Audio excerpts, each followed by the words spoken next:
ట్రాన్స్పోర్ట్లో ఉన్నటువంటి యూనియన్స్ కానివ్వండి, అటు ప్రభుత్వానికి మధ్య ఇప్పటికే పలు రకాలైనటువంటి చర్చలు జరిగాయి, వాదోపవాదాలు జరిగాయి. దీన్ని కూడా ట్రాన్స్పోర్ట్కు సంబంధించినటువంటి యూనియన్స్ కూడా E20 పెట్రోల్ను వ్యతిరేకిస్తుంది. కాబట్టి దానికి సంబంధించి మాత్రం ఇంకొక ఉద్యమం చేసేందుకు మరి యువత సిద్ధమవుతుందా? ఎందుకంటే పార్లమెంట్ అనేది కూడా జరుగుతూ ఉంది. నెక్స్ట్ మంత్ 13 వరకు ఉంది. కాబట్టి 4వ తేదీన కూడా పార్లమెంటుకు సంబంధించి ముట్టడికి పిలుపునివ్వడంతో మనోజ్ మరొక ఉద్యమం కూడా దేశంలో తప్పదా? నెక్స్ట్ ధర్మేంద్ర ప్రధాన్ రాజీనామా అనంతరం కూడా నితిన్ గడ్కరీ రాజీనామాకు సైతం కూడా ఇదే విధంగా యువత కదులుతుందా అని చెప్పి ప్రభుత్వంలో కూడా ఇప్పటికట్టు కేంద్ర ప్రభుత్వంలో కూడా కొంత ఆందోళన నెలకొందని చెప్పాలి. ఖచ్చితంగా కూడా డిమాండ్కి సంబంధించి కూడా దీనికి సంబంధించి సోషల్ మీడియాలో పోస్టులు పెడితే మాత్రం డెఫినెట్గా కూడా దీనికి సంబంధించి మరొక ఉద్యమం వచ్చే ఛాన్స్ ఉందంటూ కూడా కొంత చర్చ అయితే కొనసాగుతుంది. ఇంకో పక్కటు ధర్మేంద్ర ప్రధాన్ రాజీనామా అనంతరం ప్రతిపక్ష పార్టీలు కూడా ధర్మేంద్ర ప్రధాన్ రాజీనామా చేయాల్సిందే, రాజీనామా బాధ్యత వహించి చేశాడు కాబట్టి దాన్ని స్వాగతిస్తూనే విద్యార్థులతో పెట్టుకోవద్దని ఒకవైపు చెప్తూనే కేంద్రం మొండిగా వ్యవహరించవద్దు, ప్రజలకు అనుకూలంగా నిర్ణయాలు తీసుకోవాలి అంటూ కూడా కొంత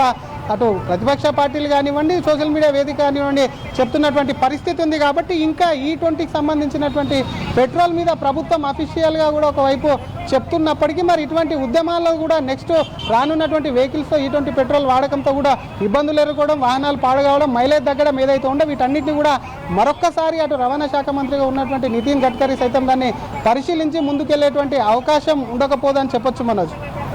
రైట్. సో ఇటువంటి డిస్కషన్స్ పైన అంటే నెక్స్ట్ టార్గెట్ నితిన్ గడ్కరీ, ఆ తర్వాత ఇంకొక రకంగా కాక్రోచెస్ సిస్టంలో జరుగుతున్నటువంటి విషయాలని ఈ విద్యార్థుల మద్దతుతో కానీ లేదంటే నిరసనకారుల మద్దతుతో కానీ ఇంకేదైనా ఉద్యమకారుల మద్దతుతో కానీ కొనసాగుతూ వెళ్తే ఈ 3 years పాటుగా బీజేపీ డెఫినెట్గా ఇరుకాటంలో పడ్డట్టే.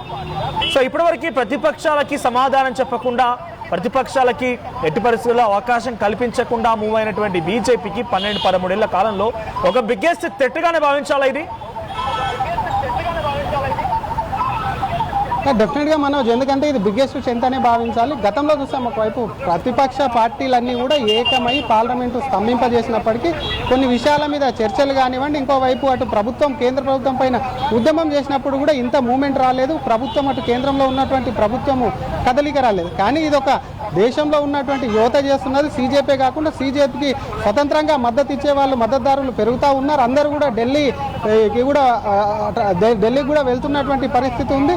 యువత స్వతహాగా వచ్చి పాల్గొనడం ఒకవైపు, బీజేపీ అటు విద్రోహ శక్తులు ఉన్నాయి, దేశ విద్రోహ శక్తులు ఉన్నాయి, అసాంఘిక శక్తులు ఉన్నాయి ఇలాని చెప్తున్నప్పుడు కూడా యువత లెక్క చేయకుండా వెళ్ళడం అది కేంద్రం మీద ఒక రకంగా ఒత్తిడితోనే కేవలం ఇది ఒక రాజీనామా కాదు, ఇది కేంద్ర ప్రభుత్వానికి అటు బీజేపీకి కూడా ఇది పతనానికి ఒక నాంది అంటూ కూడా ప్రతిపక్ష పార్టీలు చెప్తున్నాయి. కాబట్టి డెఫినెట్గా ధర్మేంద్ర ప్రధాన్ రాజీనామానే కాదు, మిగతా నేతల యొక్క రాజీనామా కానీ రేపు ఇదే విధంగా కొనసాగితే ప్రధానిని సైతం రాజీనామా చేసి కూడా యువత రోడ్ల మీదకి వచ్చే అవకాశం ఉంది. కాబట్టి ఈ విషయాన్ని ఇంతటితో కొంత సద్గుమనేలా చేసి యువతను తమ వైపుకి తిప్పుకొని కూడా కొంత కేంద్ర ప్రభుత్వం కూడా భావిస్తుంది. కానీ ఇది E20 పెట్రోల్కి సంబంధించినటువంటి అంశంలో కూడా ఉద్యమం మాత్రం ఏమనేస్తే ఖచ్చితంగా మరొకసారి ప్రభుత్వం మీద ఒత్తిడి అనేది పెరిగే అవకాశం ఉంటుంది. కాబట్టి అటువంటి ముందుకు వెళ్లకుండా, అటువంటి సిచ్యువేషన్ రాకుండా కూడా అటు ప్రభుత్వం జాగ్రత్త పడే అవకాశం ఉందని చెప్పొచ్చు మనం.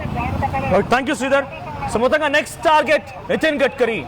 E20 పెట్రోల్ వ్యవహారంలో ఇప్పటికే దేశవ్యాప్తంగా పలు సంఘాలు, పలు నిరసనకారులు, వాహనదారులు ఆందోళన వ్యక్తం చేస్తున్నారు. తమ వాహనాలన్నీ కూడా పూర్తిగా చెడిపోతూ ఉన్నాయి. వాహనాలన్నీ కూడా ఇప్పుడు E20 పెట్రోల్ కారణంగా పాడైపోతూ ఉన్నాయి.